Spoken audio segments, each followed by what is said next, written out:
Infelizmente, mais um caso, né, Heitor? A gente vê essa epidemia de casos semelhantes como esse e o cenário de pânico, de terror para pais e para alunos é uma situação muito complicada e a gente precisa de uma resposta rápida, rápida mesmo do poder público, e o que a gente vê é que essa resposta está demorando e é preciso uma ação rápida para trazer tranquilidade para esses pais, para esses alunos, e alguns pontos ficam muito claros que isso não se trata de um evento isolado, mas sim de grupos organizados, como a gente já disse aqui ontem aqui no Bastidores do Poder, que precisam ser investigados, porque tem alguém estimulando essas pessoas que estão fazendo esses ataques, tanto os adolescentes quanto essas pessoas, esses adultos. Então é preciso investigação rápida para conseguir detectar e punir essas pessoas. Nós vamos trazer um trecho da entrevista que Tarcísio de Freitas concedeu ao microfone da Band Mais ontem. Nós trouxemos, inclusive, em tempo real, a coletiva que Daniel Oliveira acompanhava, primeiro na Avenida Brasil, sobre obras de recapeamento da cidade, depois sobre também uma ação que aconteceu na Unicamp, mas claro que Tarcísio foi perguntado sobre esse momento preocupante com as escolas. E o governador de São Paulo falou em investimento também com a presença de psicólogos. Vamos trazer já, e contando também com a sua participação, ouvinte da Rádio Bandeirantes, pelo 19 97102 1493, 97102 1493. Quero saber também a sua opinião sobre esse assunto e a presença da polícia do lado de fora e de psicólogos do lado de dentro nas escolas do estado de São Paulo. Nós temos algumas ações que a gente está estudando e vai anunciar. Primeira coisa, a gente precisa ter um sistema e aprimorar o Placom, porque o que acontece hoje? Os registros que eram feitos, que eram percebidos pelos professores, registrados no sistema, eles não tinham nenhum tipo de encaminhamento.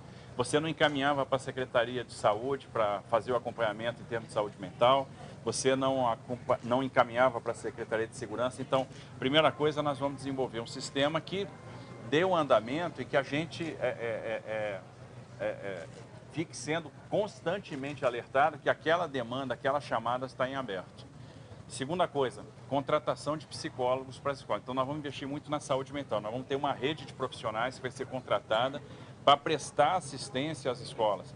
Porque muitas vezes quem faz isso, né, dentro do convívio, é um professor que ele fica de fora observando se tem algum problema. Então nós vamos aumentar essa quantidade de profissionais, nós vamos ter os professores responsáveis por olhar que tem o contato com os alunos. Então parte do tempo eles vão dar aula, parte do tempo eles vão estar observando o ambiente, eles vão estar conversando com os alunos, eles vão estar tentando detectar problema.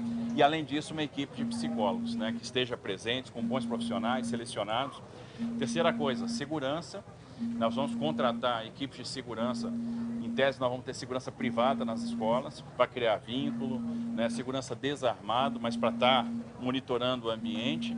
Aumentar as rondas policiais, né? Então a patrulha escolar vai ser reforçada, e aí o trabalho de inteligência, o aprimoramento do trabalho de inteligência, para que por meio do monitoramento de redes a gente possa se antecipar ao problema. A gente já vem fazendo isso, a gente se antecipou em muitos problemas, nós conseguimos evitar muitas situações. Infelizmente, aquela que a gente não consegue evitar tem um resultado que nós não queremos, traz dor, e a gente vê que precisa ainda aperfeiçoar os nossos mecanismos de combate a esse tipo de crime. Nós vamos aperfeiçoar.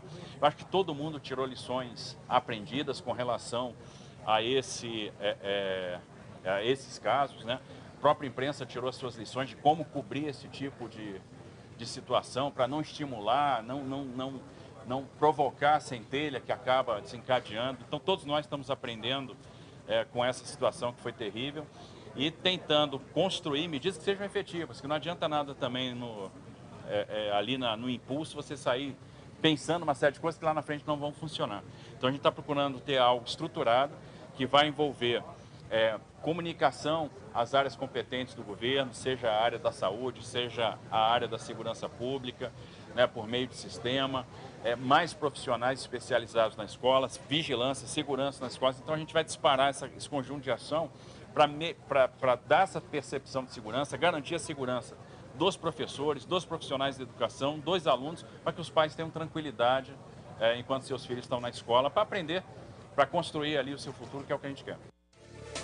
São 10 da manhã e 11 minutos, ouvinte da Rádio Bandeirantes participando com a gente, tem mensagem do Edivalmir, final do telefone 1786, ele está lembrando aqui que no governo Bolsonaro se aventou a possibilidade de colocar policiais nas escolas para proteger nossos filhos e netos, mas que isso foi tratado como uma ação, nas palavras do nosso ouvinte, de um genocida, foi tratado como alguém que não estava naquele momento sendo levado a sério pela necessidade e que agora essa ideia não é coisa de genocida. Edivalmir que diz desiludido com esse povo. Olha, eu consegui encontrar uma fala do então candidato, na época ainda deputado federal Jair Bolsonaro, pré-candidato a presidente da República, em 2017, em que ele falava da militarização das escolas. Mas como presidente eleito, não me lembro de nenhum projeto, viu, Edivalmir, de que ele tenha de fato colocado em prática para ter a presença de policiais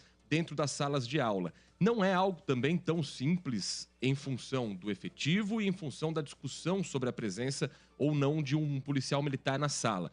Agora, que nesse momento, com todos esses ataques acontecendo, a presença da polícia é fundamental neste momento, no entorno das escolas, para tranquilizar os pais, passar uma sensação de segurança e inibir ações que estão parecendo orquestradas, acho que nesse momento não há discussão com relação à presença necessária da polícia próximo às unidades escolares, né, Tiago?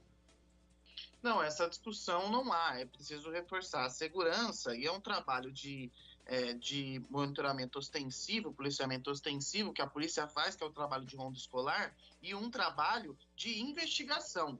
É isso que eu estou questionando agora. Tem alguém investigando? Por que esses ataques estão acontecendo de forma aleatória, de forma sequencial, perdão? Isso tem que ser investigado. Esse é o passo agora. É ficar claro que não são ataques isolados, que tem um grupo organizado e esses grupos estão agindo nas redes sociais. É preciso cobrar dessas redes sociais que elas ajam também e a polícia faça uma investigação para conseguir identificar as pessoas que estão por trás desses ataques. Fica muito claro que é um grupo organizado que acaba aí aliciando adolescentes, jovens que estão vulneráveis a ideologias extremistas e que acabam colocando em prática. Então a gente precisa de uma investigação e essa opção que o governador deu de segurança não armada dentro das escolas é o meio do caminho, porque logo que aconteceu o ataque na Vila Sônia, aqui na capital paulista, ele falou sobre policiais dentro das escolas.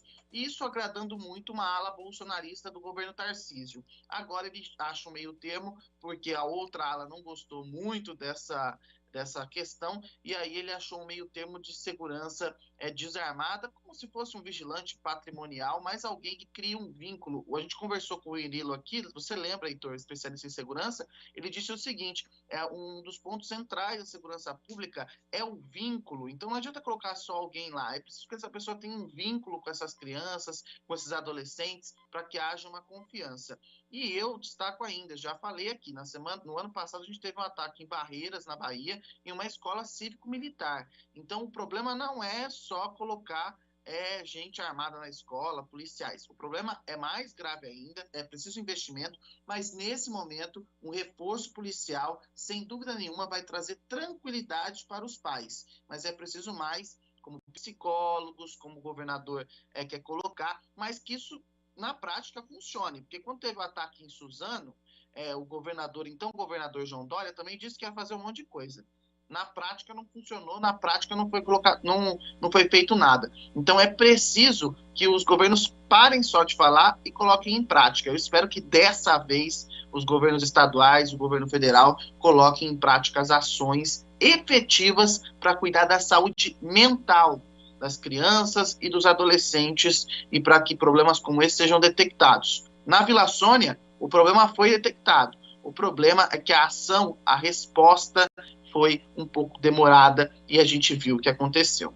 São 10 da manhã, 16 minutos. Bastidores do Poder fala agora sobre economia, porque foi divulgado pelo IBGE ontem um novo número do IPCA. Após a alta de 0,84% No mês anterior, o Índice Nacional de Preços ao Consumidor Amplo ficou em 0,71% no mês de março, informação divulgada ontem pelo IBGE, que, segundo a pesquisa, apontou também o grupo de transportes como responsável pelos maiores impactos e variação, com 2,11%. Os dados apontaram que, além dos preços dos combustíveis, reajustes em tarifas de táxi em Belo Horizonte e em ônibus intermunicipais na região metropolitana do Rio também influenciaram a área. A gasolina, com 8,33%, teve a maior influência individual no terceiro mês do ano, enquanto o etanol também registrou aumento.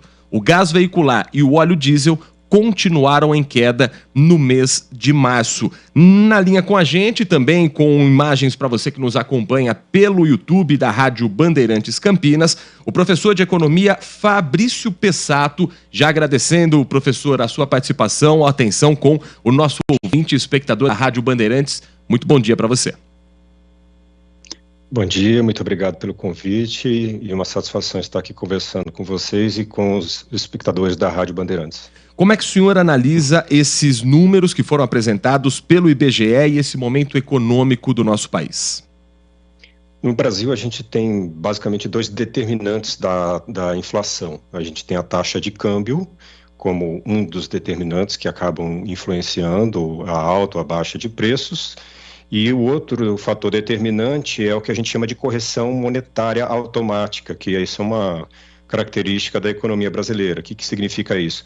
Você tem a inflação passada sendo incorporada na inflação presente, e isso vem se perpetuando ao longo de aí, pelo menos uns 50, 60 anos, né, desde da 1967, quando se instituiu essas correções automáticas, né? E mesmo o Plano Real não acabou com isso. Então, quando tem a inflação apurada no regime, no sistema do ano anterior, e aí, por exemplo, você tem a incorporação dessa inflação passada nas tarifas de ônibus, e isso ainda vai acontecer em outros municípios brasileiros, né? Então, esse é um ponto importante. Com relação à taxa de câmbio, o que acontece é que nós vimos de uma taxa de câmbio que chegou a bater lá 5,50, 5,60 o ano passado, e agora ela está quase rompendo aí o piso dos R$5. E isso, como o Brasil é muito dependente de produtos importados, quando há essa redução da taxa de câmbio, isso acaba puxando para baixo os custos, principalmente custos de insumos para a indústria, e isso acaba perpassando para os preços de maneira geral.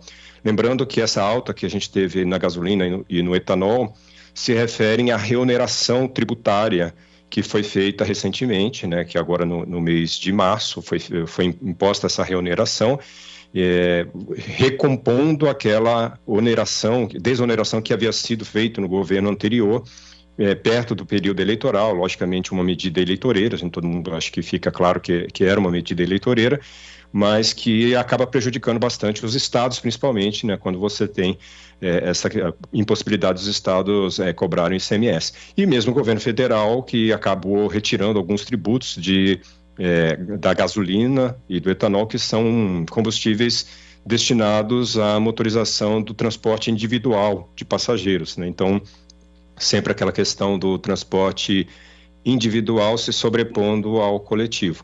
No momento que foi feita essa reoneração, o impacto foi aí sentido nesse mês, mas mesmo assim o índice veio abaixo daquilo que estava esperando o próprio Banco Central e outras entidades que estavam falando de algo como 0,78% até 0,82% nesse índice que passou. Então, de fato, ter vindo 0,71%, nesse contexto que eu estou descrevendo, foi, de fato, uma boa notícia.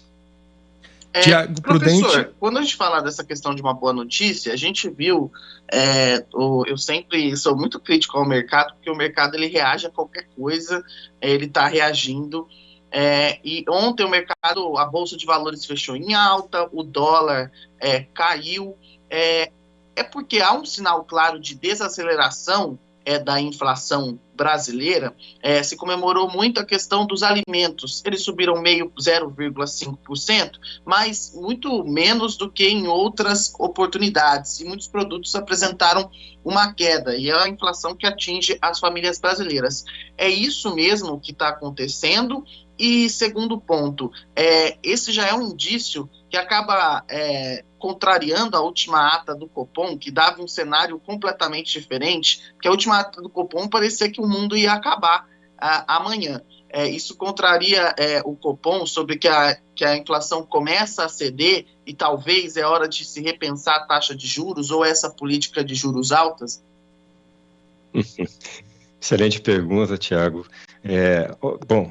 Eu sou também crítico dessa situação que está sendo colocada para nós nesse momento, né? Eu sempre gosto de enfatizar isso, né? As pessoas se esquecem que o termo se chama política monetária e não mecânica monetária, ou termodinâmica monetária, ou elétrica monetária, ou biologia monetária. Não é uma coisa determinada como se fosse uma ciência exata. Existe uma questão eminentemente política. E nunca é demais relembrar que a ação de política monetária, ela não é neutra. Quando o governo, via Banco Central, resolve manter as taxas de juros em 13,75%, 8% em termos reais, mantendo as taxas de juros mais altas do mundo, alguém está ganhando e alguém está perdendo. Todas as ações de política monetária, a gente tem essa questão. Alguém ganha, alguém perde. E quem que está ganhando no caso? Logicamente, quem está ganhando são aqueles que são privilegiados pelas ações rentistas, ou seja, aqueles que vivem de juros. Esses estão ganhando muito dinheiro e vão continuar ganhando dinheiro enquanto essas taxas de juros estiverem nesse patamar. Lembrando que quando foi colocada essa taxa de juros a 13,75%, a taxa anualizada da inflação estava batendo os 10%. Agora nós estamos com uma taxa anualizada em torno de 5,5% e cedendo. E aí você bem lembrou a questão dos alimentos, né, que os alimentos que foram uma questão importantíssima da alta de preço, principalmente para as famílias de baixa renda, essas famílias que acabaram perdendo muitos recursos em função dessa alta de preços dos alimentos. E agora esse preço ele está sendo contido e você tem, por outro lado, uma política de valorização do salário mínimo que, logicamente, beneficia principalmente as famílias de renda mais baixa também. Então, realmente não há nenhum sentido, já teve aí o Prêmio Nobel de Economia, Joseph Stiglitz, falando que não faz nenhum sentido o Brasil manter as taxas de juros em 8% em termos reais. Já tem outros atores falando, olha, porque nós temos países que mantêm taxas de juros muito altas nessas condições, em geral, têm dívidas em dólar. A nossa principal dívida é em reais. A nossa circunstância é toda em reais. Então, realmente, não faz o mínimo sentido manter a taxa de juros em 13,75%, como está sendo mantida, e com o discurso de muitos, principalmente da mídia hegemônica, dizendo que essa taxa de juros é como se fosse algo científico e quem critica os juros altos estaria sendo meramente político e ideológico, como se isso em si não fosse uma questão ideológica, né? Professor Fabrício Pessato, professor de economia com a gente, falando sobre os dados divulgados pelo IBGE com relação ao IPCA. Agora, a sensação que a gente tem do brasileiro em geral é de que o poder de compra ainda não aumentou, mesmo com esses índices que vão variando nesse momento, a partir de agora, com os estudos do mês de março. Há uma tendência, quem sabe, mantendo esses números do poder de compra real do brasileiro, mudar daqui para frente, professor? É uma coisa interessante que você está perguntando, porque nós viemos de uma política, vamos pensar aí, de 2003 até 2016, né, um período bem estabelecido, no qual havia a política de valorização do salário mínimo. Em 2016, essa política mudou, e aí o salário mínimo ele passou apenas a recompor a inflação passada, e não mais ter um ganho de valorização. Só para você ter uma ideia, e para o ouvinte, para o espectador da Rádio Bandeirantes ter uma ideia, se a política que estava em vigor de 2016 até o ano passado estivesse em vigor desde 2003, o salário mínimo hoje seria de R$ 550. Então, é muito importante as políticas de valorização do salário mínimo, porque é isso que vai dar efetivamente poder de compra, principalmente para as famílias de renda mais baixa. Agora, a gente tem o contraponto. É lógico que se simplesmente você dá poder de compra às famílias de renda mais baixa e não houver políticas do outro lado, do lado da oferta agregada, que possibilite redução de custos, por meio de ganhos de produtividade, aí você pode ter um desequilíbrio e isso gerar uma inflação que vai se alastrar por toda a economia. Mas havendo esse equilíbrio, né, entre você dar o poder de compra para as famílias de maneira geral por meio da valorização do salário e políticas que efetivamente melhorem as condições de produção no país, aí o ganho tende a ser geral para todos. Inclusive, esse é um ponto interessante que você colocou, no momento em que a inflação passada comeu o poder de compra das famílias, isso não se recompõe no curto prazo, não é da noite para o dia que você vai ter, as pessoas agora vão poder voltar a ter um poder de compra. Nós estamos aí com 6 anos de uma política de contração dos salários reais, né? Porque se você tem um aumento da inflação, principalmente do custo dos alimentos, e isso não é recomposto, né? Porque os alimentos aumentaram nesses últimos 6 anos acima da inflação oficial. Quem que paga por isso? As famílias de renda mais baixa, essas que vão ser as mais penalizadas. Então, no momento que você tem essa situação, a tendência é que você não recomponha o poder de compra das famílias num horizonte tão curto. Então, vai levar aí 4, 5, talvez 6 anos, assim como levaram 6 anos para a destruição do poder de compra das famílias. Agora a gente vai ter uma recomposição muito lenta. Vai ser sentido agora porque foi sentido positivamente, né? Porque a gente está começando a viver um momento em que estão havendo recomposições. Então, mesmo que seja um valor bem pequeno, isso vai dando no agregado nacional o que a gente chama de aumento da demanda efetiva, e isso vai melhorando a situação econômica como um todo, tende a melhorar a situação econômica como um todo. Mas, de fato, até recompor aquilo que a gente via lá para os anos de 2012, 2013, quando a gente chegou no ápice dos ganhos de salário, aí isso vai demorar bastante mesmo. Por fim, professor, eu vou aproveitar aqui, então a gente está falando do IPCA, mas tudo gira em torno dessa história do arcabouço fiscal. Vou aproveitar o professor aqui.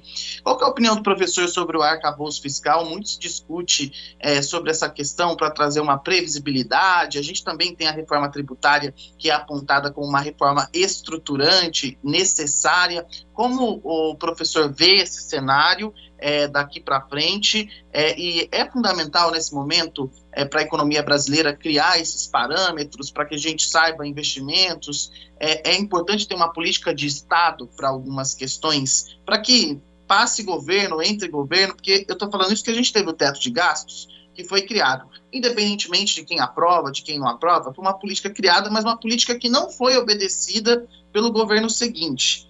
Então, fica aquela dúvida, a gente cria, mas aí troca o governo não obedece. É importante ter parâmetros para esse governo. É claro que as políticas têm que se adaptar à realidade do momento, mas é importante para a economia ter parâmetros, regras, para que os governos sigam. Olha, eu vou começar por partes, né? Vamos lá pela questão do teto de gastos. Quando a lei do teto de gastos foi criada lá em 2016 e depois ela entrou em vigor a partir de 2018, ali já se sabe, quem entende minimamente de economia, já sabia que essa era uma regra inexequível, impossível de ser cumprida, né? Pela razão simples. O que foi dito nessa lei de teto de gastos, lá, a antiga emenda 95, que virou essa lei de teto de gastos? O Estado manteria o mesmo tamanho por 20 anos. Então, a partir de 2018 até 2038, você teria o Estado do mesmo tamanho. Olha que coisa complicada. Aí você tem a educação pública no Brasil precisa melhorar. Então, está muito aquém das necessidades. A saúde pública precisa melhorar. A segurança pública precisa melhorar. E aí, nesses 20 anos, você mantendo o Estado do mesmo tamanho, você teria o seguinte problema. Professores, médicos, policiais e funcionários públicos, de maneira geral, iriam se aposentar, como de fato se aposentam, e você não... Como é que você conseguiria repor novos funcionários públicos se o Estado está do mesmo tamanho? Não tem como. Então, essa lei de teto de gastos foi uma lei para inglês ver, que foi uma coisa que foi criada para tentar conter a demanda agregada e entendida naquele momento como o fator que gerava a inflação, e a gente sabe que não é isso que acontece. Quem estuda minimamente economia sabe que não é a demanda agregada, aquecida, que vai gerar inflação no caso do Brasil. Países atrasados como o Brasil sempre tendem a ter inflação nos momentos em que há reversão do ciclo econômico mundial, ao contrário dos países desenvolvidos, né? Quando há reversão do ciclo econômico mundial nos países desenvolvidos, eles têm deflação. E no Brasil, quando há essa reversão do ciclo econômico, nós temos inflação. Por quê? Porque a gente exporta produtos com baixo valor agregado, esses produtos de baixo valor agregado se desvalorizam muito no mercado internacional, e isso força uma desvalorização cambial muito grave, né, muito pesada, e que acaba levando a um aumento dos custos de importação, e isso contamina a economia como um todo. Tá? Então, a lei do teto dos gastos foi uma coisa para inglês ver, todo mundo sabia que era inexequível e que arrebentaria, mas aí veio a pandemia e acabou arrebentando antes do que todo mundo imaginava, mas enfim, é uma situação colocada. O novo arcabouço fiscal, ele cria bandas como uma espécie de faixas para que o governo gaste um pouco mais se a economia está desaquecida e que o governo gaste um pouco menos se a economia está aquecida, né? Então você teria a clássica política contracíclica. O que é isso? Se a economia está crescendo, o governo contrai um pouco os gastos para poder fazer um colchão amortecedor. Quando a economia começa a reverter o ciclo, o governo vai lá e gasta um pouco mais para poder alimentar a economia. Porque se está todo mundo consumindo menos, as pessoas, as famílias estão consumindo menos, os empresários estão investindo menos, aí isso provoca uma queda de arrecadação tributária. Se nessa queda de arrecadação tributária o governo também consome menos, isso vai gerar uma tendência à depressão econômica. Isso, um cara chamado John Maynard Keynes escreveu lá em 1936. Os países desenvolvidos usam as políticas keynesianas até hoje. E aí tentaram nos convencer de que essa política keynesiana, na verdade, é que estaria jogando o país numa situação difícil.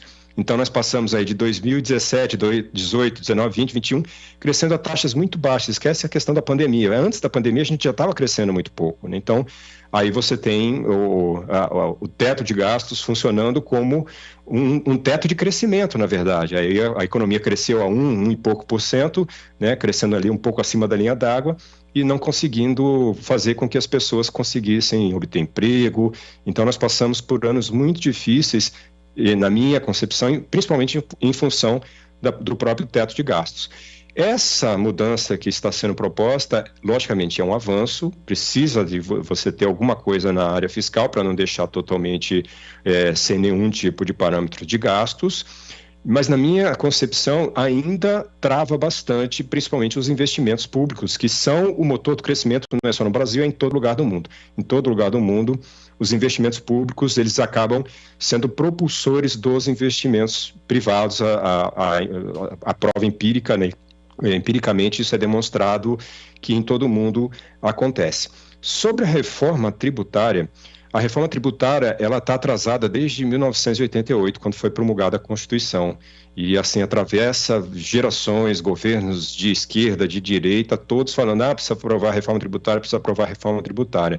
A reforma tributária, de fato, é aquela que tem a possibilidade de gerar uma situação positiva na economia, acabar com essa burocracia excessiva. Todo mundo sabe que há uma burocracia excessiva causada pelo sistema tributário brasileiro, que é único no mundo, e também você precisa criar outros mecanismos, além da simplificação tributária, que é onerar as classes mais ricas e desonerar as classes menos favorecidas, porque hoje, uma família que ganha R$2.000, ela paga, sem saber, algo como R$600 a R$700 de impostos embutidos nos produtos, nos bens e serviços pelos quais essas famílias pagam.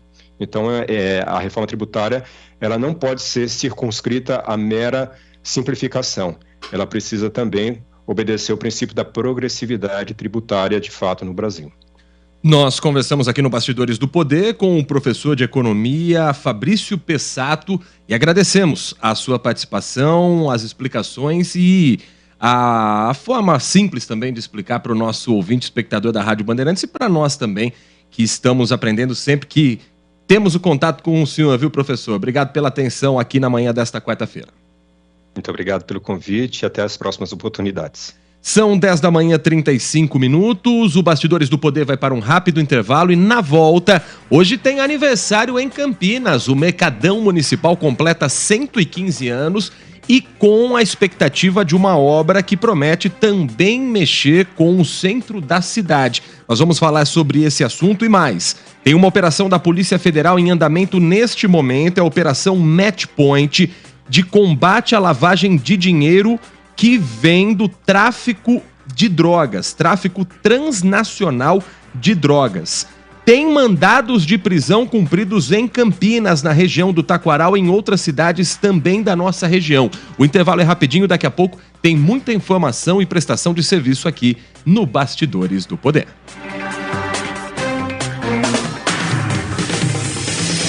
Bastidores do Poder, na Rádio Bandeirantes. Consumidor, muitas vezes, a qualidade do combustível que você coloca no tanque do seu veículo pode ser tão diferente quanto o preço que você paga por ele. Por isso, procure abastecer em postos de sua confiança e exija sempre o cupom fiscal. É seu direito e a sua garantia. Recap, Sindicato dos Postos de Combustíveis de Campinas e Região. Acesse recap.org.br. Ei, você! Você que tá aí ouvindo rádio no carro, você sabia que agora o FM ganhou uma nova possibilidade de sintonia? É isso aí, é o EFM. Faz um teste agora para ver se o seu rádio já tem essa novidade. Sintoniza a frequência 85.7. Se a Rádio Bandeirantes Campinas tocar, ótimo! Você já pode ouvir notícias do Brasil, do mundo e da nossa região, além da cobertura mais tradicional do esporte, com o melhor som e o melhor sinal. Mas, se você não conseguiu sintonizar, troca o seu rádio por um modelo novo desses que tem no mercado, porque todos já vêm com a nova faixa estendida. Uma dica da Rádio Bandeirantes 85.7. Fechada com você, fechada com a verdade. Agora, News Drops com o Henrique do Vale, direto da Flórida. Enquanto nós estamos aí pensando e falando sobre uma possível recessão aqui nos Estados Unidos, as companhias aéreas chinesas, que realizam as maiores contratações em mais de 3 anos, inclusive com a recuperação de viagens, enfrentam uma enxurrada de candidatos a cargos de tripulantes de cabine, à medida que recém-formados universitários se voltam para a carreira relativamente bem remunerada em um mercado de trabalho incerto. Em contraste com os países ocidentais, onde as funções de tripulantes de cabine são relativamente mal remuneradas, em sua maioria no caso, não exigem um diploma universitário. Tornar-se um comissário de bordo na China geralmente requer um diploma de bacharel e, de preferência, passar por um teste de inglês administrado pelo governo. Durante a pandemia, o número total de comissários de bordo na China caiu cerca de 11 mil, ou uma queda de 11% em relação ao nível pré-pandêmico. Inclusive, as companhias aéreas chinesas podem agora escolher um número de candidatos em um momento em que um recorde de quase 12 milhões de graduados universitários está prestes a entrar em um dos piores mercados de trabalho do país em décadas. As perspectivas econômicas globais enfraqueceram inclusive a demanda de exportação e empresas dos setores como tecnologia, educação e propriedades estão cortando, no caso, pessoal. E fechando nosso boletim de hoje sobre Elon Musk, o Twitter antagonizou várias grandes organizações de notícias, rotulando-as de mídia financiada pelo Estado. E isso parece ter diminuído as restrições às contas do governo russo. As atitudes dele, que só parecem ter aumentado neste mês, ameaçam ainda mais o valor da marca Twitter. Durante meses, a empresa acabou lutando para reter anunciantes e complementar o seu negócio de publicidade em declínio, que anteriormente representava 90% da sua receita anual, convencendo inclusive os usuários a pagar por seu serviço de assinatura do Twitter Blue. Inclusive, no final de semana passado, o Twitter acabou enfrentando uma reação negativa por rotular a NPR, que é a National Public Radio, a rádio pública nacional, como uma organização de mídia afiliada ao Estado.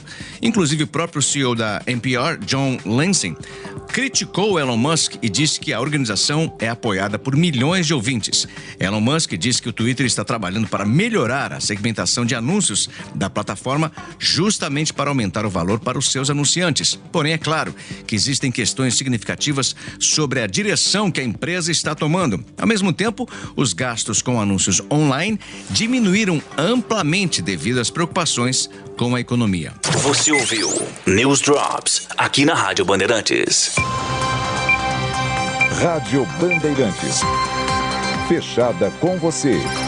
Fechada com a verdade. Você está ouvindo Bastidores do Poder, na Rádio Bandeirantes. 10 da manhã, 41 minutos. Chegando com a gente aqui também no Bastidores do Poder, o Gustavo Gimenez, do jornalismo do Grupo Bandeirantes de Comunicação, que apresentou agora há pouco o Bora São Paulo, que você confere todos os dias às 8 da manhã na tela da Band+.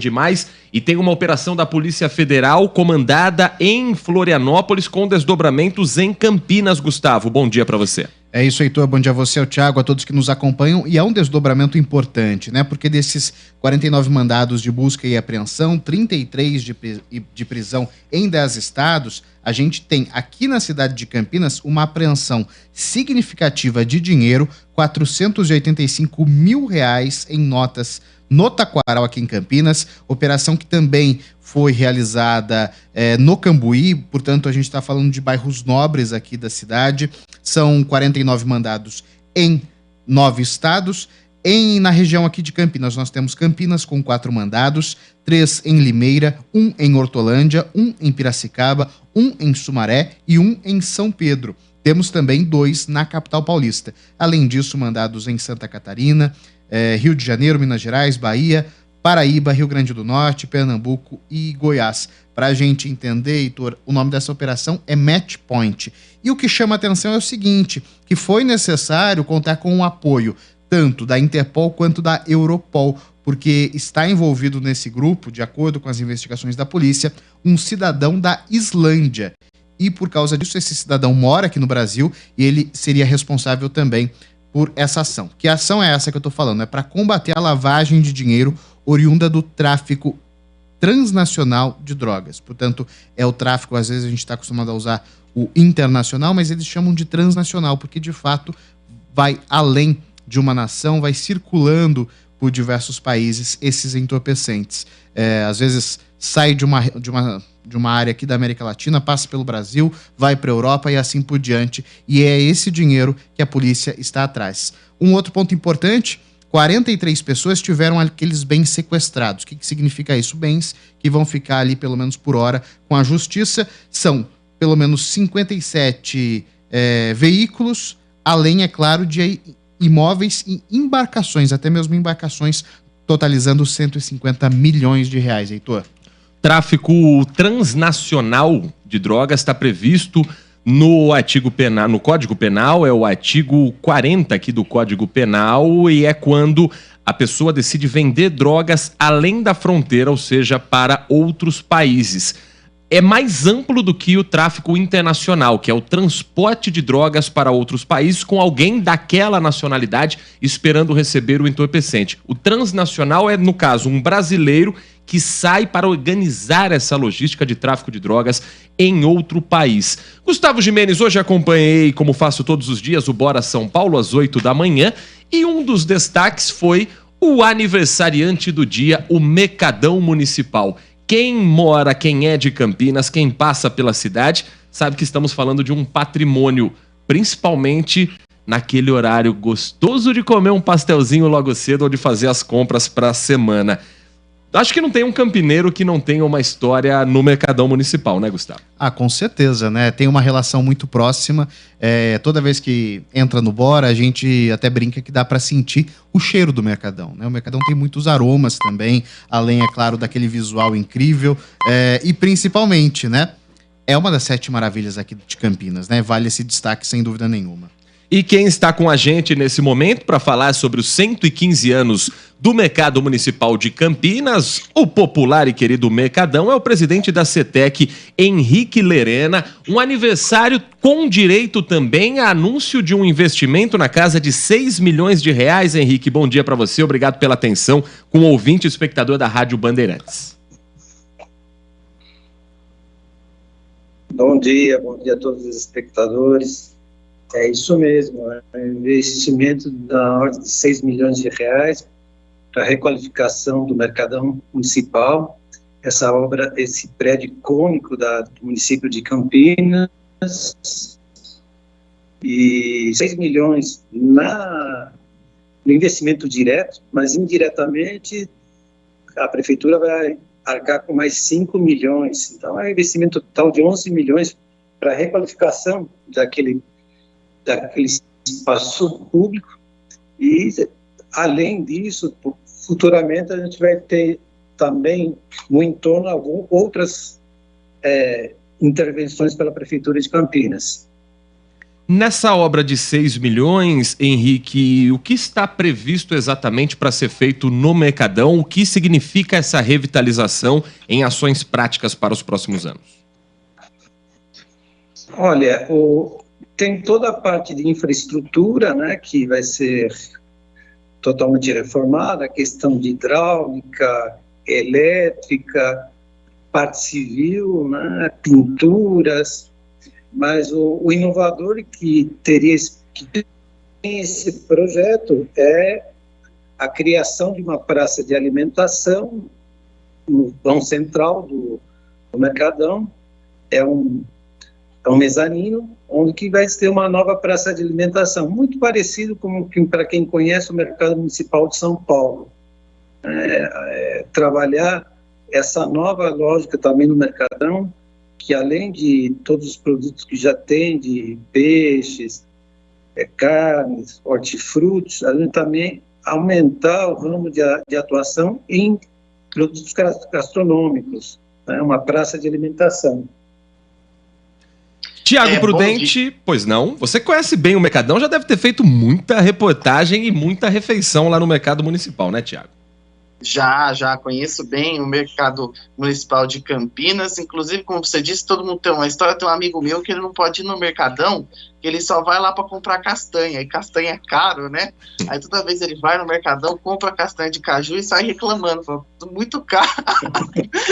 Mas ele não pode passar perto do Mercado Municipal, mas sem dúvida nenhuma é um local icônico de Campinas que as pessoas vão lá para comprar produtos que não encontram em outros lugares, né? Bom dia, presidente da CETEC, que está aqui com a gente. Eu queria perguntar essa questão. Com a ideia da criação dessa praça de alimentação, a gente vai ter uma mudança no perfil ali do Mercado Municipal de Campinas, porque a gente tem um mercado municipal aqui em São Paulo, na capital, muito voltada para o turismo. Com a criação dessa praça de alimentação, a gente também abre essa aba para o Mercado Municipal de Campinas, para que pessoas que venham visitar a cidade tenham o Mercado Municipal não só para conhecer, mas como um local para passar um tempo e também ajuda nessa revitalização do centro da cidade, porque o Mercadão fica bem no centro da cidade, uma região que tem alguns problemas. Como que o senhor vê essa questão? É exatamente para atingir esse ponto? Bom dia, Tiago. De fato, o projeto de requalificação do mercado é um projeto dentro de um projeto maior que é a requalificação de todo o centro de Campinas. Então, o mercado municipal é uma das obras que o prefeito Dário está realizando, está empenhando em relação a isso. São várias obras, tanto que a gente também, o próximo passo é requalificar o terminal que está em frente ao Mercadão, né? O mercado municipal, ele atinge um público muito um público local, né? O grosso do público que atende o mercado é o pessoal que transita muito pela região, né? Esse é o grosso.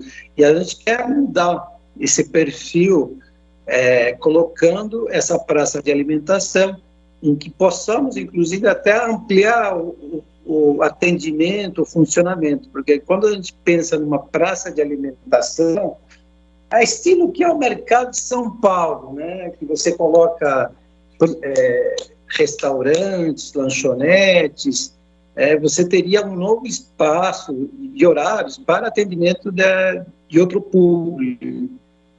E com a requalificação, ele melhorando, porque ele já há muitos anos que ele não passa por nenhuma intervenção séria, né? Foram feitos alguns ajustes ao longo dos anos, mas já há muito tempo ele está sem qualquer intervenção mais severa. Então, assim, ele vai passar por toda uma remodelação. O projeto arquitetônico, lógico que vai preservar todas as características, porque é um prédio tombado, mas ele vai ficar muito bonito. A região, o local vai mudar totalmente o perfil. Então, a gente quer atingir outros públicos, né, que a classe A, a classe B também frequente o mercado municipal para comprar os produtos do mercado municipal. ele já tem um grande público, mas a ideia é que com essa requalificação, mais pessoas que frequentam shoppings, que frequentam outros locais, vão também para o mercado municipal. Nós estamos conversando... Em torno... Perdão, pode concluir, presidente. E a estrutura que o mercado municipal oferece em relação ao estacionamento, ela é muito boa, que pode receber gente também de várias regiões da cidade, como recebe atualmente. Estamos conversando com o Henrique Lerena, presidente da CETEC, falando sobre o aniversário de 115 anos do Mercado Municipal de Campinas, Gustavo Gimenez. Presidente, eu queria entender, é claro que esse trabalho não é só focado na CETEC, mas também por parte da Prefeitura. Até mesmo para atrair as pessoas, atrair gente nova, não basta apenas cuidar do Mercadão, como esse trabalho que a gente imagina, mas também dos arredores, né? E como que tem sido essa conversa com a Prefeitura? Para garantir segurança, para as pessoas que possam ir lá, não só de carro, mas a pé, para que as pessoas se sintam seguras e, claro, né, que haja ali um ambiente muito acolhedor também para todos os habitantes de Campinas e de outras regiões. Sim, sem dúvida. São várias obras, como que eu coloquei, né? A gente tem, atualmente, o prefeito já vem fazendo a revitalização da Campos Sales, né? A gente também pretende fazer a revitalização do terminal central, a ampliação, inclusive, dos espaços de calçadas, né? Evidente que entra também a questão da segurança. A CETEC contrata a segurança privada no local, mas a gente sempre tem o apoio da Guarda Municipal, da Secretaria de Segurança Pública do município, onde que também eles também fazem toda a ronda e sempre que necessário eles fazem o apoio. Também tem a questão que a gente vai enfrentar, que a gente vai acontecer daqui a pouco, é toda a troca da iluminação pública da cidade, né? Isso também ajuda em você melhorar todo o entorno do mercado. Então, assim, são várias obras que estão ocorrendo no mesmo tempo. São 10 da manhã, 53 minutos. Pois não, Tiago Prudente? Só uma dúvida, presidente. Aquela área no entorno ali do Mercadão, que a gente tem o prédio do Mercado Municipal e a gente tem aquela ala onde ficam as bancas de frutas ali, lojas de artigos religiosos. Aquela parte também vai ser contemplada? Sim, nesse primeiro momento não, é só o prédio central. Tudo aquela parte externa também é parte do Mercadão, mas ela não vai passar por reforma, não.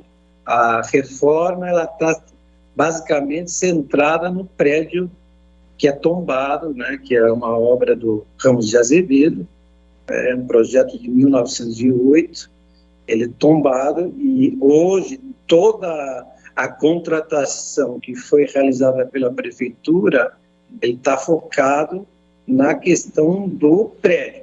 Mas também já tem obras dos banheiros públicos que estão ao lado desses boxes. Então já está acontecendo também a reforma desses banheiros públicos. E quando as obras... Quando as obras começam, qual que é a previsão de término? A previsão de término, pelo contrato, são de 12 meses. É uma obra rápida e ela tem a previsão, a ordem de serviço, quem cuida de toda a parte de obra é a Secretaria de Infraestrutura. Eu estive conversando ontem com o secretário Barreiro, uma reunião com a empresa que ganhou a licitação. Eles estão ultimando os últimos detalhes do contrato. Tem alguns aspectos jurídicos que ainda precisam ser resolvidos, a empresa precisa depositar caução, a prefeitura precisa formalizar o contrato, tem alguns dias, tá? Em breve, muito em breve, tudo isso vai começar. Agora, o que é importante destacar é que, assim, o que o prefeito determinou é que, nesse período de reforma, o Mercadão continua funcionando. Porque a gente ficar 12 meses paralisado, isso ia trazer um prejuízo muito grande, não só aos permissionários, mas como a toda a população que utiliza desse serviço. É o mercado mais antigo da cidade. Então, tudo isso a gente também está trabalhando, a CETEC fez a alocação de tendas, né, para que no período em que estiver o prédio sob reforma, o serviço continue. Os permissionários continuem prestando serviço nessas tendas. E também é uma logística bem complexa, porque são tendas enormes, climatizadas, para dar amplo conforto tanto aos permissionários como aos consumidores, para receber todas as pessoas que frequentam o mercado. Então, o Mercadão não vai parar durante a obra. A ideia do prefeito é que ela seja feita com o menor impacto possível em relação de como que o funcionamento e a obra. E isso a gente está equalizando como que a gente vai trabalhar nesses 12 meses. Mas a previsão de entrega seria para julho do ano que vem. Essa é a ideia que a gente está trabalhando. Nós conversamos aqui no Bastidores do Poder com o Henrique Lerena, presidente da CETEC, falando sobre os 115 anos do Mercado Municipal de Campinas e a previsão para obras nos próximos meses. Presidente, muito obrigado pela sua atenção, convite da Rádio Bandeirantes. Seja sempre muito bem-vindo aqui ao nosso microfone para trazer novidades e a atualização também dessas obras previstas para já nos próximos dias ter início. Obrigado, presidente. Eu que agradeço e fico à disposição para esclarecimentos. Abraço aos ouvintes. 10 da manhã, 57 minutos. Você continua participando com a gente pelo WhatsApp 19 97102 1493, 97102 1493. Agradecendo aqui a mensagem do Rafael Queiroz, que está nos acompanhando, também do Celso Santos, repercutindo em relação ao caso que nós trouxemos logo no início do programa, uma tentativa de ataque hoje a uma escola municipal na cidade de Morungaba, município vizinho a Campinas. Ele diz o seguinte: o que está acontecendo nas escolas é sério, é grave, precisa ser investigado profundamente, porém, acho deplorável que algumas autoridades do governo e alguns jornalistas de outras emissoras, sem provas, queiram ligar esses atacantes, essas pessoas que fazem os gestos, os golpes, a movimentos de direita e coisas de bolsonaristas. As redes sociais estão se tornando terra de ninguém no Brasil e no mundo. Não se deve tratar esse fenômeno das redes sociais com viés ideológico de direita ou de esquerda. O assunto é bem mais profundo e complexo. Queira Deus que as autoridades do país consigam identificar a raiz desse mal urgentemente e ponham um ponto final nesse pesadelo. É a mensagem do Celso Santos. Olha, Celso, o que nós temos de informação concreta é que alguns desses ataques, isso confirmado pela Polícia Civil em diversas cidades, tem um viés neonazista, tem um viés de pessoas que idolatram uma ideologia que é restritiva, que é baseada nas ideias de Hitler. Então, não dá para afirmar que todos esses ataques tenham a mesma linha ideológica, mas alguns deles, sim, têm esse viés. Agora, com relação à associação a bolsonaristas, eu particularmente não vi isso acontecer na grande mídia, não vi isso acontecer por parte do governo federal, mas se isso estiver acontecendo, claro que é de uma forma irresponsável. Agradecendo também aqui a mensagem do Marcos Silva Bedin. Heitor, estou gostando muito do jeito do programa, não está com muitas discussões, vocês estão conseguindo colocar as matérias sem lados políticos. Parabéns, obrigado aqui pelo nosso ouvinte Marcos Silva Bedin, também participando com a gente no Bastidores do Poder. Gustavo Gimenez, para a gente trazer a atualização do caso da cidade de Morungaba, o prefeito municipal decretou que todas as escolas municipais fechem e não tenham atividades escolares hoje enquanto não houver uma decisão do que fazer para a segurança das crianças, dos adolescentes e também dos funcionários desses colégios. É isso, Heitor. Nesse meio tempo, o prefeito Marcos Antônio de Oliveira está se reunindo com o capitão da PM, né, Fernando Augusto Bincade, também o sargento da Polícia Militar e diretores das escolas municipais e também escolas estaduais particulares da cidade de Morungaba para entender o seguinte: qual é a carência da segurança, o que está faltando e o que a gente pode fazer para melhorar. É importante chamar a atenção que a cidade de Morungaba, Heitor, ela é pequena. e isso faz com que o próprio efetivo da PM seja reduzido. Portanto, isso evidentemente vai chamar um pouco a atenção e vai demandar uma atenção por parte da polícia e por parte também da prefeitura. E por sorte, nesse caso, né, que você relatou no começo e que a gente repete, né, um rapaz, então, de 19 anos, ele foi detido entrando na escola com uma faca. Logo na sequência, ele chegou a correr atrás de estudantes com essa faca, foi preso, detido ali pelos pais. O que acontece? Logo na sequência, uma viatura da PM passava ali no local e, por sorte, conseguiu prender esse rapaz. Eu digo por sorte porque, assim, foi uma questão de segundos, porque a gente está falando de pais com um rapaz com uma faca, né? Eles conseguiram, então, conter esse homem que foi preso, está ali à disposição já da justiça. A gente está acompanhando e o que chama a atenção é o seguinte: por enquanto, toda a rede municipal com aulas suspensas e, de acordo com a nota da prefeitura, até que seja reforçada a segurança de todas as unidades escolares.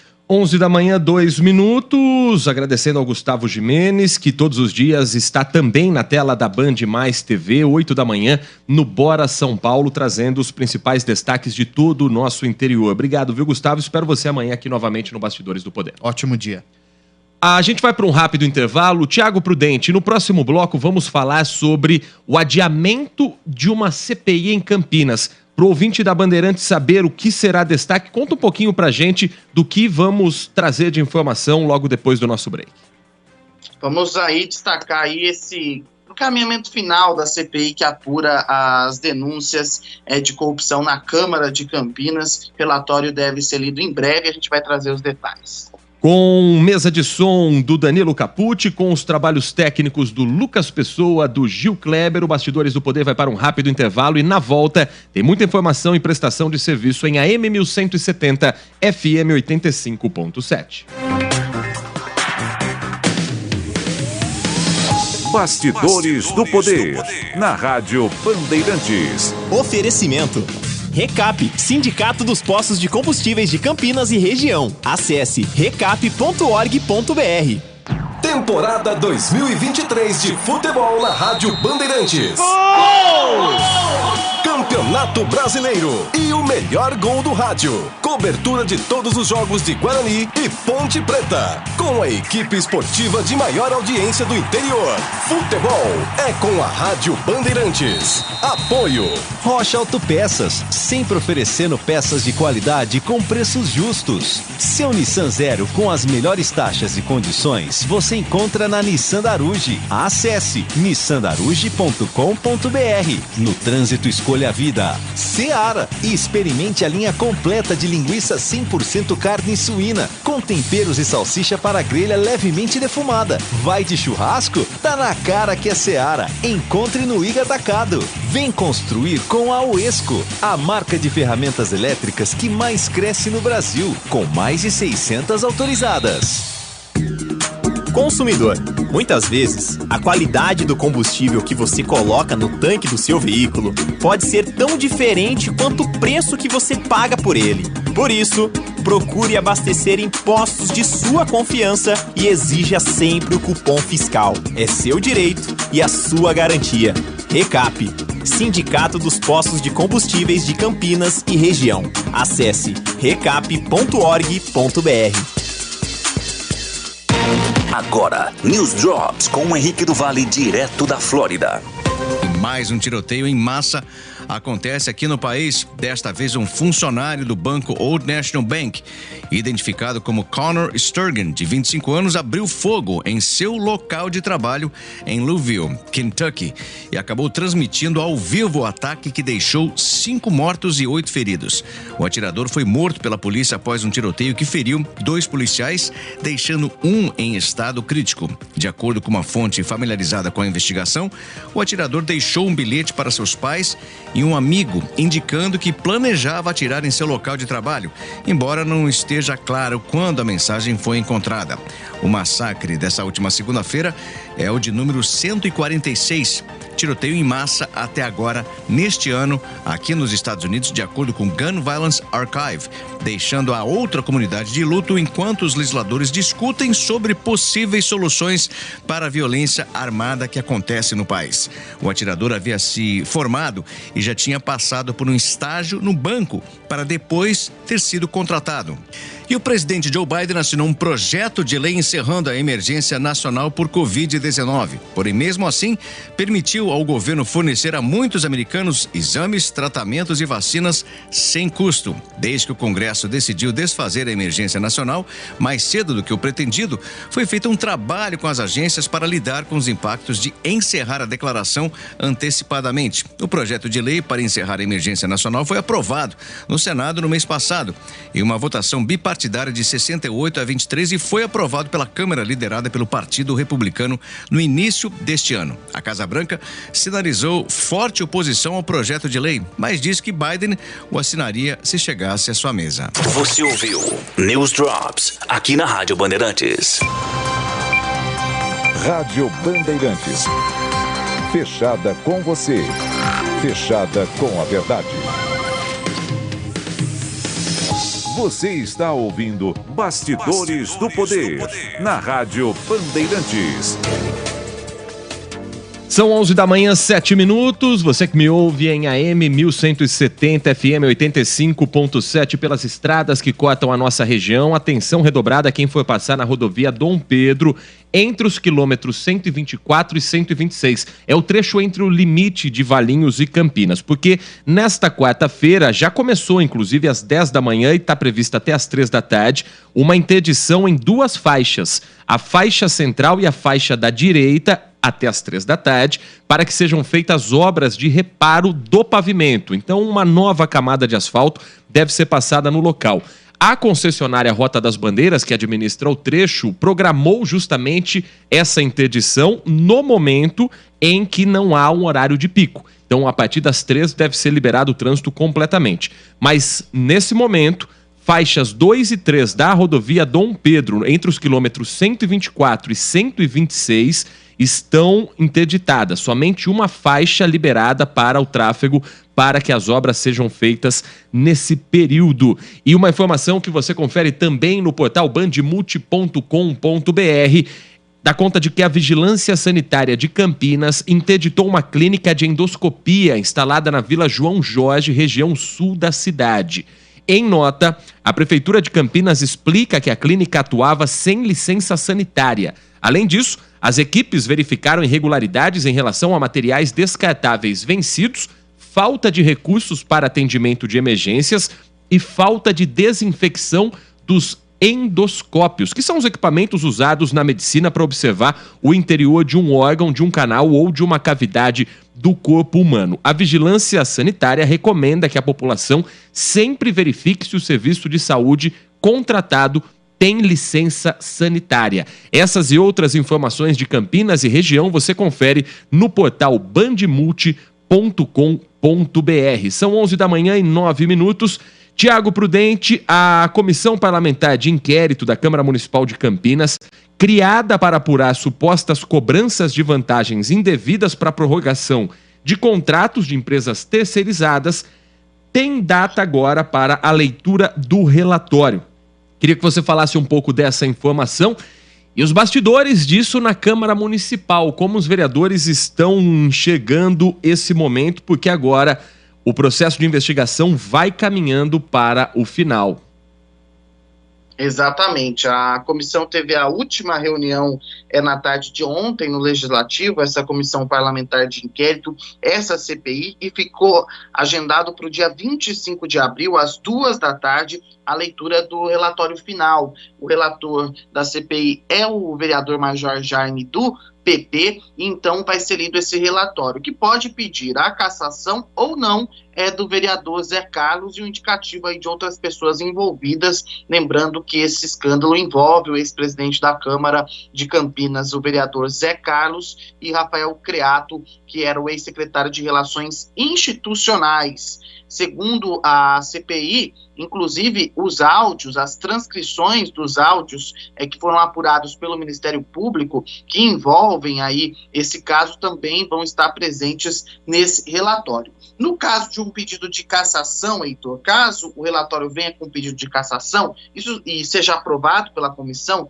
isso não significa que o vereador Zé Carlos, que tem mandato no caso, vai estar cassado. Pelo contrário, aí sim é proposta a abertura de uma CP, que é uma comissão processante. Portanto, o seguinte, a CPI apurou as irregularidades e agora, para ter algum tipo de punição para o vereador, no caso envolvido, é preciso a abertura de uma comissão processante, uma CP, que aí sim pode cassar o mandato do vereador. Agora a gente tem que aguardar, dia 25 de abril, esse relatório deve ser lido pelo vereador Major Jaime, lembrando que o vereador Major Jaime faz parte ali da oposição, do grupo dos vereadores independentes, que a gente tem dois tipos de oposição em Campinas, oposição de esquerda, vereadores mais ligados ao bolsonarismo, então, mas está todo mundo ali, não faz parte da base do governo Dário Saad, propriamente dito, o Major Jaime, que é um vereador independente, se coloca assim.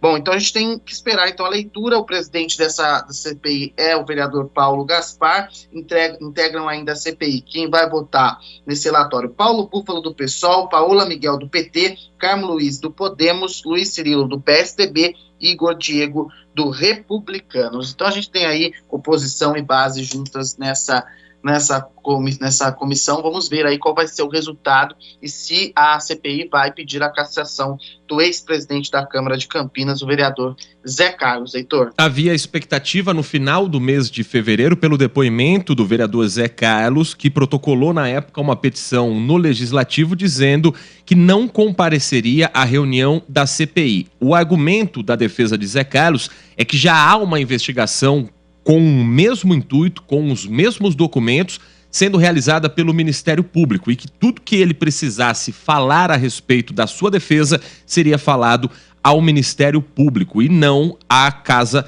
Legislativa. De certa forma, Zé Carlos tentou evitar um desgaste político, porque os depoimentos no Ministério Público são a portas fechadas, eventualmente vem a público o teor desse depoimento, mas é diferente dele estar na casa que ele há tantos anos é eleito, já foi presidente, se afastou inclusive do cargo de presidente para se defender dessas acusações.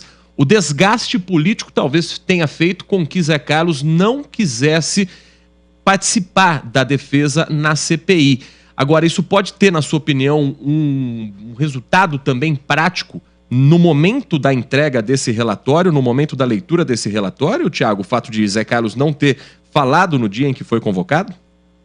Então, eu tenho a impressão, claro que quem está na CPI vai dizer que não, mas que a CPI não conseguiu avançar mais do que o Ministério Público já tinha avançado, por uma série de questões. Alguns depoimentos não foram colhidos, as pessoas se negaram a fazer esses depoimentos, e é por isso que eu acho que a CPI é um instrumento que o Legislativo tem, é um instrumento da minoria, que é muito importante para apurar alguns casos, mas muitas vezes essas CPIs não têm um efeito que é esperado, porque o Ministério Público já está investigando, muita coisa está em sigilo, então aí não faz muito sentido, talvez nesse caso, abrir uma comissão processante, uma CP, que já daria de resultados de cassação ou não, a Câmara tomar um posicionamento definitivo quanto a isso, teria um resultado mais efetivo. É claro que é importante investigar, a Câmara está fazendo o papel dela, mas a gente precisa questionar, às vezes, os instrumentos utilizados não são os melhores, e eu não vi a CPI avançar mais do que o Ministério Público já tinha avançado nessa história, até porque os instrumentos de investigação do Ministério Público são muito maiores do que uma CPI, a questão da experiência do Ministério Público nesse tipo de investigação, e aí acaba essa questão política falando mais alto aí na questão da CPI, e aí eu acho que acaba atrapalhando até a punição. É claro que aqui a gente tem a presunção da inocência, o vereador Zé Carlos não foi julgado, ele está sendo denunciado, está se defendendo, mas a gente sabe que tem o peso político, e isso, acho que uma CP teria respostas mais rápidas à população, porque as provas já foram colhidas e a versão já foi apresentada pelo Ministério Público. Talvez esperar a Justiça se manifestar, se a denúncia for oferecida. Então, a gente precisa repensar, às vezes, a utilização desses instrumentos, Heitor. 11h, 15 minutos, na sessão que abriu a semana no trabalho legislativo da última segunda-feira, foi votado um aumento para o salário dos vereadores que, a partir de 2025, contando a legislatura de 4 anos até 2028, será de R$ 17.800, subindo dos atuais R$ 10.070,86, um reajuste de 76,7%. Acredito que na sessão de hoje esse assunto também deva ser mencionado. A votação já passou, mas a repercussão continua na cidade, viu, Tiago?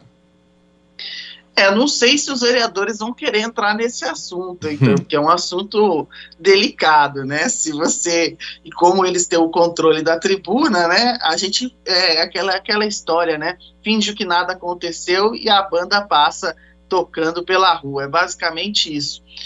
Então, eu acho que, vamos ver se algum vereador vai abordar esse tema. A Câmara justifica que, e ontem alguns ouvintes me questionaram isso, falaram indignados sobre essa questão, até nas minhas redes sociais aqui, sobre esse aumento de salário, que realmente chama muito a atenção. 76% é um aumento muito grande. É claro que a Câmara alega que o último reajuste foi em 2017, que esse valor que entra em vigor em 2025, de quase 18 mil, vai ficar fixo até 2028 e que daria uma média aí de um aumento de pouco mais de 6% por ano. Se a gente for pegar uns 6%, até que você faz um cálculo razoável.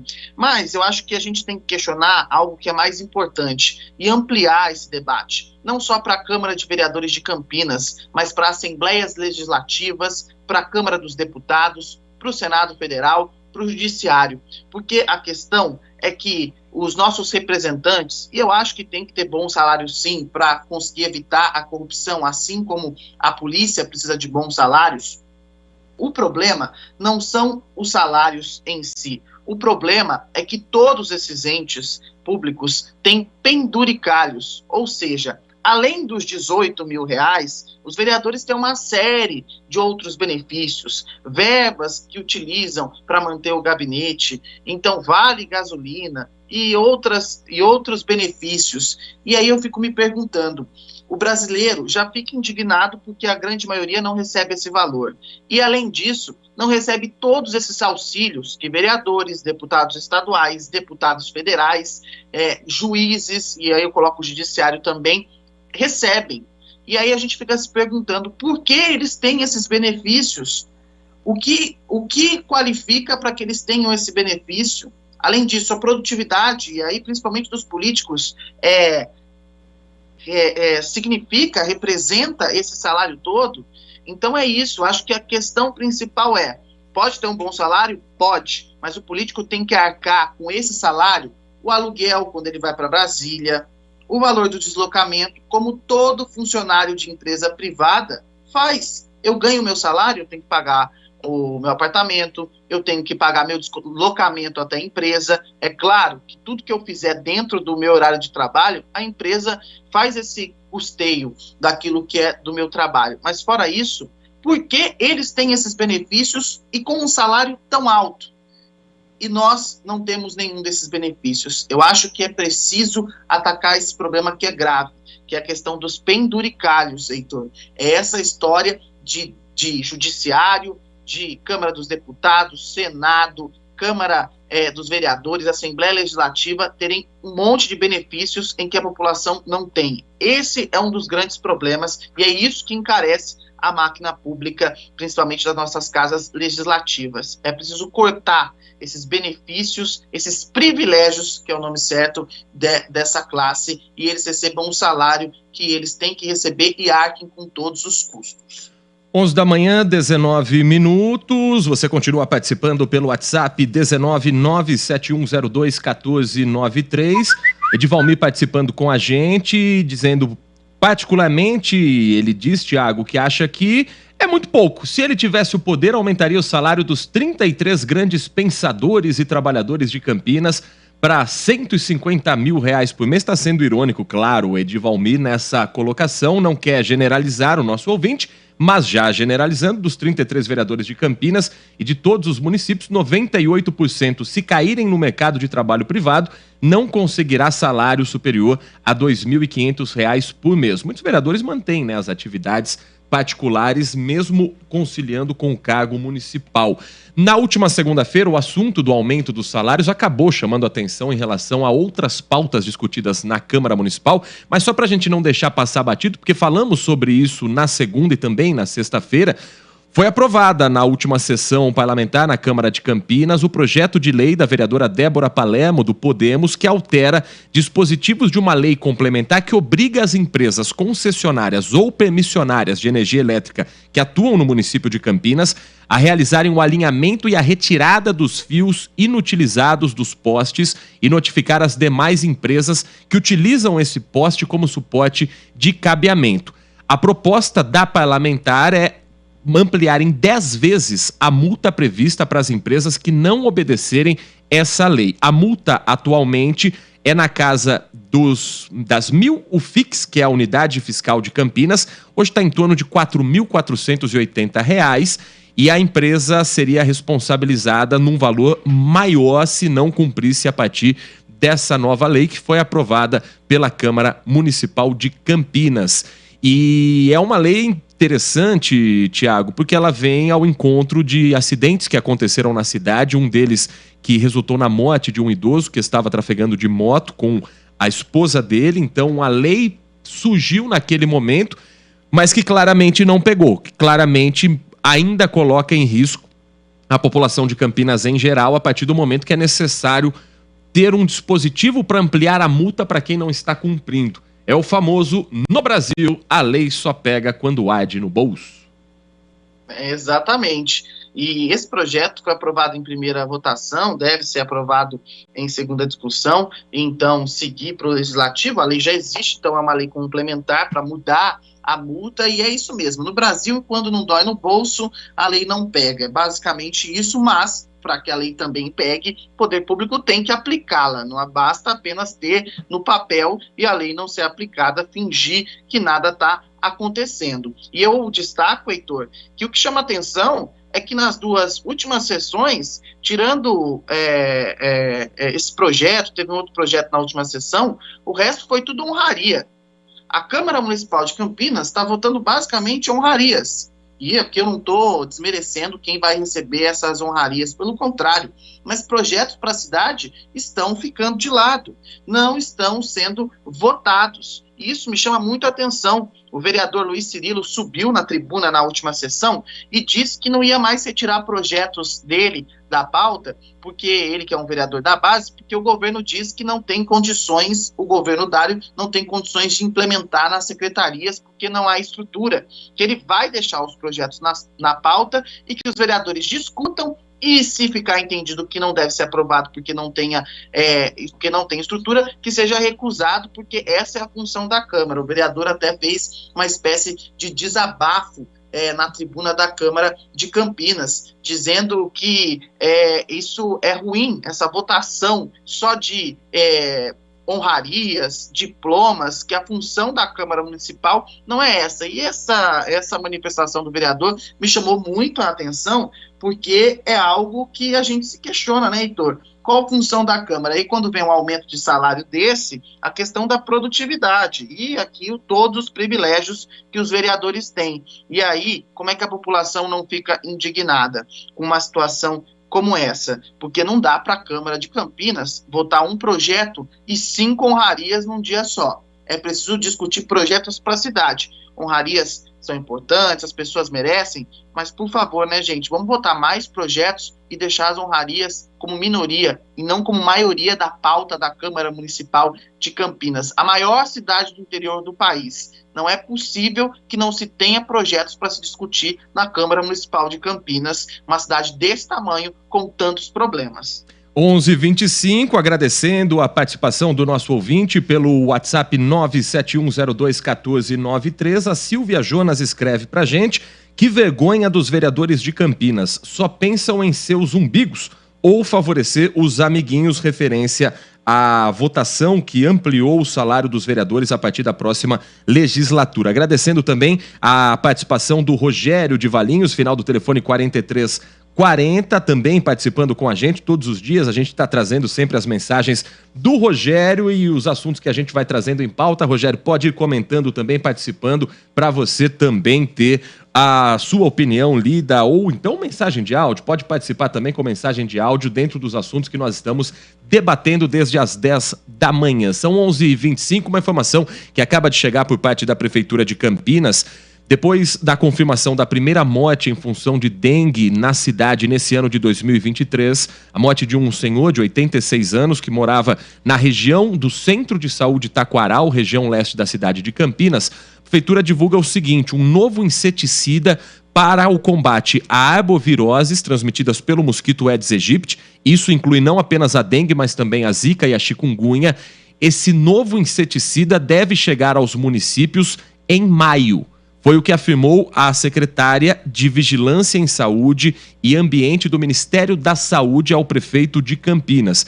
A secretária é a Etel Maciel. Então, o prefeito Dário Saad volta de uma reunião na Frente Nacional dos Prefeitos com essa informação de que no mês de maio um novo inseticida deve chegar para que as prefeituras apliquem nos locais mais sensíveis, nas regiões onde há índices maiores do caso de dengue. E o atraso no cronograma é registrado desde o ano passado. A situação deve ser regularizada com a chegada do Fludoracomax, que segundo a entidade, segundo a Vigilância em Saúde, é um produto adquirido pelo governo federal menos agressivo ao meio ambiente e que tem menos impacto em animais. Além da medida prática, a secretária também anunciou que na próxima semana já deve ser veiculada em rede nacional uma campanha de combate ao mosquito Aedes aegypti. Nessa reunião, Dário Saad também lembrou que a entidade tem alertado desde o início do ano sobre a falta do insumo. E um ofício foi enviado à ministra da Saúde, Nízia Trindade, por dirigentes da Frente Nacional dos Prefeitos, manifestando uma especial preocupação porque a situação ocorre em um cenário epidemiológico desfavorável. Nós já estamos com outras doenças, um aumento no número de gripe, e ainda vivemos reflexos da pandemia da Covid-19, e a dengue, infelizmente, vem fazendo vítimas também na cidade de Campinas e em todas as cidades praticamente do Brasil. Mas em Campinas, o último óbito em função de dengue tinha sido registrado no dia 30 de abril do ano passado. Em 2022, foram 4 mortes por dengue. Dessas 4 mortes, 3 na rede privada de Campinas e uma em outro município, um chamado caso importado. Em 2022 inteiro, Campinas teve 11.276 casos de dengue. Até agora, de janeiro até agora, Campinas tem confirmados 2.467 casos da doença. E o prefeito Dário Saad fala sobre a preocupação da dengue no município e também sobre as ações que estão sendo tomadas de forma pública e privada na cidade. A gente lamenta muito, um idoso de 86 anos atendido na rede particular, mas a prefeitura tem feito um trabalho muito importante em relação ao combate à dengue. Infelizmente, a maior parte dos criadouros estão dentro dos quintais das pessoas. Não é Campinas que fala, todas as pesquisas no Brasil inteiro falam. Então, a gente tem feito ações. Uma semana, 2, eu tive numa escola, visitei ações que a prefeitura faz na cidade. Então, a prefeitura, o poder público tem que fazer a sua parte e a população tem que ajudar, principalmente vasculhando os seus quintais, se não tem água parada, se não tem local de criadouro do mosquito Aedes aegypti. Então, a gente lamenta muito. Era um idoso de 86 anos, ele tinha outras doenças, claro, não era só a dengue, mas a causa-morte foi finalmente colocada como a primeira morte de dengue. A gente lamenta muito, e ao mesmo tempo que a gente lamenta, a gente entende a dor da família. Nós também pedimos o apoio da população no sentido de olhar para dentro dos seus quintais, das suas casas, no sentido de erradicar, acabar com os criadouros, porque, vou repetir, infelizmente as pesquisas mostram que a maioria dos criadouros estão nos quintais das casas. 11h30 da manhã, o Bastidores do Poder fica por aqui com os trabalhos técnicos na mesa de som de Danilo Capucci e também nos trabalhos do Lucas Pessoa e do Gil Kleber. Tiago Prudente, voltamos amanhã às 10 da manhã aqui no microfone da Rádio Bandeirantes Campinas. Bom, Heitor, até amanhã e só para a população dormir com esse barulho. Aliás, passar o dia dos 6 projetos em votação hoje, 4 são homenagens na Câmara Municipal de Campinas. Tchau para vocês, até amanhã. Vamos repercutir esse assunto amanhã, porque a partir de agora o noticiário esportivo chega na Rádio Bandeirantes Campinas com Nossa Área no comando do Carlos Henrique e todo o time de esportes de Carlos Batista. Um grande abraço e uma boa quarta-feira a todos. Você ouviu Bastidores do Poder na Rádio Bandeirantes. Oferecimento